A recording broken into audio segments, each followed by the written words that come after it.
ചോദ്യം, സ്വദേശാഭിമാനി പത്രത്തിൻ്റെ സ്ഥാപകനാര്? ഉത്തരം, വക്കം മൗലവി. ചോദ്യം, സർവൻസ് ഓഫ് ഇന്ത്യ സൊസൈറ്റി എന്ന സംഘടന സ്ഥാപിച്ചതാര്? ഉത്തരം, ഗോപാലകൃഷ്ണ ഗോഖലെ. ചോദ്യം, ഇന്ത്യൻ സ്വാതന്ത്ര്യ സമരത്തിൻ്റെ വന്ധ്യവയോധിക എന്നറിയപ്പെടുന്നതാര്? ഉത്തരം, അരുണ ആസിഫ് അലി. ചോദ്യം, ഏത് സംസ്ഥാനത്തിൻ്റെ തനത് കലാരൂപമാണ് കഥക്? ഉത്തരം, ഉത്തർപ്രദേശ്. ചോദ്യം, ഇന്ത്യൻ സ്വാതന്ത്ര്യ സമരത്തിൻ്റെ ഭാഗമായി സ്വദേശി പ്രസ്ഥാനം ആരംഭിച്ചതെന്ന്? ഉത്തരം, 1905 ഓഗസ്റ്റ് 7. ചോദ്യം, ആദ്യ ബ്രിക്സ് യുവജനോത്സവത്തിൻ്റെ വേദി ഏത്?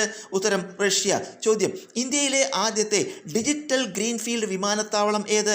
ഉത്തരം, നവി മുംബൈ. ചോദ്യം, ഏതെല്ലാം രാജ്യങ്ങൾ തമ്മിലാണ് 1966 ജനുവരി 10 നിലവിൽ വന്ന താഷ്കൻ കരാറിൽ ഒപ്പുവെച്ചത്? ഉത്തരം, ഇന്ത്യയും പാകിസ്ഥാനും. ചോദ്യം, ഏത് വിദേശ രാജ്യത്തിൻ്റെ സഹായത്തോടു കൂടിയാണ് ബൊക്കാറോയിലെ ഇരുമ്പുരുക്കു വ്യവസായശാല സ്ഥാപിതമായത്?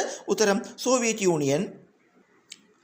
ചോദ്യം, 1950 മാർച്ച് 15 നിലവിൽ വന്ന ആസൂത്രണ കമ്മീഷൻ്റെ വൈസ് ചെയർമാൻ ആര്? ഉത്തരം, ഗുൽസാരിലാൽ നന്ദ. ചോദ്യം, മലയാള സിനിമയിലെ സമഗ്ര സംഭാവനയ്ക്ക് 2023 JC ഡാനിയൽ പുരസ്കാരത്തിന് അർഹനായ വ്യക്തിയാര്? ഉത്തരം, ഷാജി എൻ കരുൺ. ചോദ്യം, ഇന്ത്യയിലെ ഏറ്റവും പഴക്കം ചെന്ന പർവ്വതനിരകൾ ഏത്?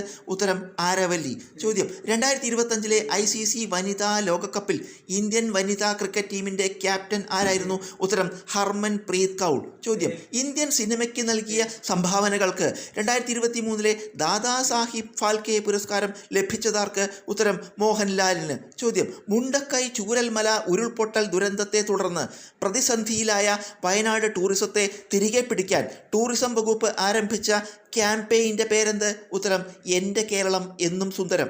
ചോദ്യം, പശ്ചിമഘട്ട പർവ്വതനിരകൾ കേരളത്തിൻ്റെ ഏത് ദിക്കിലാണ് സ്ഥിതി ചെയ്യുന്നത്? ഉത്തരം, കിഴക്ക്.